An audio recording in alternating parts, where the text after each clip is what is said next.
আসসালামু আলাইকুম viewers, welcome back to my channel. 4টা কালারই অ্যাভেলেবেল আছে। সো এগুলো কিন্তু ঈদ স্পেশাল মার্কেটের সবচেয়ে হিট কালেকশন এবং viral punjabi, luxury Italian stylish punjabi. সাথে বক্স পাবেন।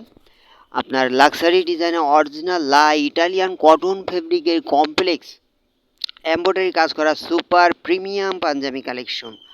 দেখতেই পাচ্ছেন চমৎকার কালার এবং ডিজাইন খুবই সুন্দর এবং এক্সপোর্ট কোয়ালিটি। এগুলো পাকিস্তানি লাক্সারি ইটালিয়ান কটন কাপড়ের মধ্যে পেয়ে যাচ্ছেন কমপ্লেক্স এমব্রয়ডারি কাজ করা। সেম টু সেম প্রোডাক্ট পাবেন। বাটন হচ্ছে প্রিমিয়াম ম্যাচিং স্ন্যাপ বাটন। 4টা কালারই আছে। Quality 100% export quality. Swing body size 38, 40, 42, 44, 46, 48 পর্যন্ত প্রত্যেকটা পাঞ্জাবির সঙ্গে প্রিমিয়াম বক্স থাকবে। এগুলো কিন্তু উপহার হিসেবে দিতে পারেন, যে কোনো অনুষ্ঠানে পরে যেতে পারবেন। হাই কোয়ালিটি সম্পূর্ণ প্রোডাক্ট। সো যারা একটু ভালো মানের পাঞ্জাবি খুঁজছেন এগুলো নিতে পারেন আমাদের কাছ থেকে। সারা বাংলাদেশে কুরিয়ার সার্ভিসের মাধ্যমে হোম ডেলিভারি দেওয়া হয়। এগুলো প্রাইস পড়বে মাত্র 1800 টাকা করে। ভিডিওটা ভালো লাগলে শেয়ার করবেন, আর এই ধরনের ভিডিও দেখতে চাইলে অবশ্যই চ্যানেলটি সাবস্ক্রাইব করে রাখবেন।